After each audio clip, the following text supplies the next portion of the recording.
غلطی اسی سے ہوتی ہے جو محنت کرتا ہے، نکموں کی زندگی تو دوسروں کی غلطیاں نکالنے میں گزر جاتی ہے۔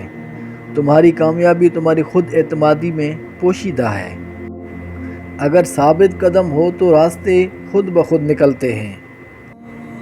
جو یقین کی راہ پر چل پڑے انہیں منزلوں نے پناہ دی، جنہیں وسوسوں نے ڈرایا وہ قدم قدم پہ بہک گئے۔ پرندہ جب اڑنے کی ٹھان لے تو ہوا کو راستہ دینا ہی پڑتا ہے۔ اگر تم ہارنے سے نہیں ڈرتے تو تمہیں کوئی نہیں ہرا سکتا۔ منزل تو ملے گی بھٹک کر ہی صحیح، گمراہ تو وہ ہیں جو گھر سے نکلے ہی نہیں۔ شاخیں رہیں تو پھول بھی پتے بھی آئیں گے، یہ دن اگر برے ہیں تو اچھے بھی آئیں گے۔ اوپر اٹھنے میں وقت تو لگتا ہے، پھر چاہے سورج ہی کیوں نہ ہو دھیرے دھیرے اٹھتا ہے۔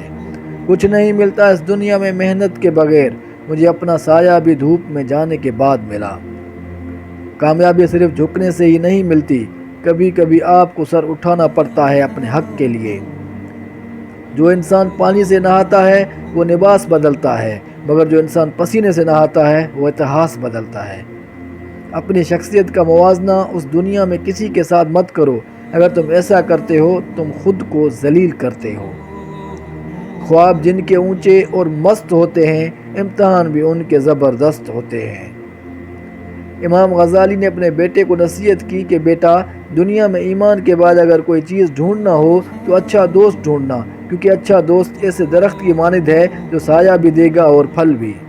جب آپ کا دل درد سے بھر جائے اور آنکھوں میں بے تحاشا آنسو آ جائیں تو اس اللہ سے چپکے باتیں کر لیا کریں، وہ سب جانتا ہے لیکن آپ سے سننا چاہتا ہے۔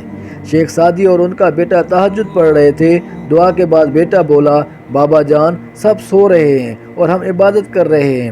شیخ سعدی نے اپنے بیٹے کو جواب میں کہا، اگر دوسروں کے عیبوں پر نظر رکھنی تھی تو بہتر تھا کہ تو بھی سویا رہتا۔ دنیا ایک سمندر ہے اور اس کا ساحل آخرت ہے، اس میں پار لگنے کے لیے کشتی تقوی ہے اور انسان اس کشتی کا مسافر۔ انسان پر کئی طرح کا بوجھ ہوتا ہے، ہمارے اوپر سب سے بڑا بوجھ تکبر کا ہوتا ہے، اور ہم یہ جانے بغیر کہ اللہ کے نزدیک کون بڑا ہے اور کون گھٹیا، فیصلے خود ہی کرتے رہتے ہیں۔ تکبر کبھی علم کو پھلنے پھولنے کا موقع نہیں دیتا۔ جو علم عاجز نہیں، منکسر نہیں، وہ محض ایک دھوکہ ہے۔ اچھا دوست ہاتھ اور آنکھ کی طرح ہوتا ہے، جب ہاتھ کو درد ہوتا ہے تو آنکھ روتی ہے، اور جب آنکھ روتی ہے تو ہاتھ آنسوؤں کو صاف کرتے ہیں۔ انسان کو جتنا لگاؤ رزق سے ہے، اتنا رزق دینے والے سے ہوتا تو اس کا مقام فرشتوں سے بڑھ کر ہوتا۔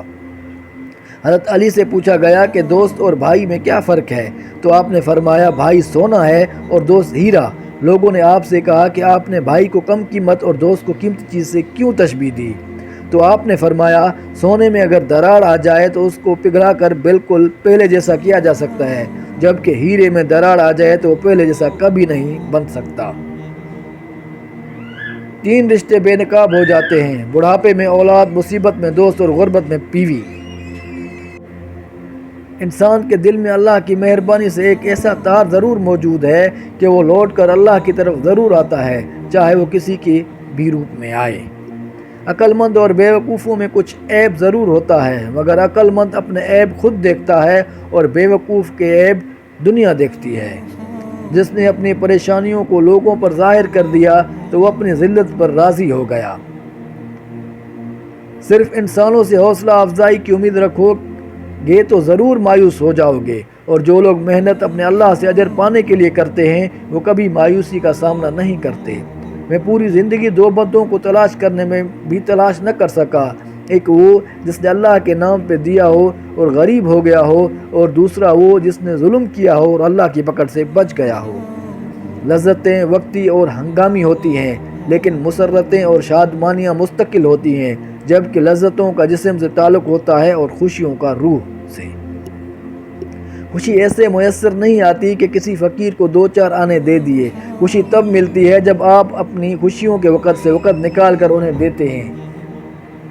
کتنا ہی خوبصورت احساس ہے نا کہ جب اللہ ہم سے اپنے دل کی بات کہتے ہیں تو وہ سب کچھ پہلے سے جانتے ہوئے بھی ہماری بات سننا چاہتا ہے۔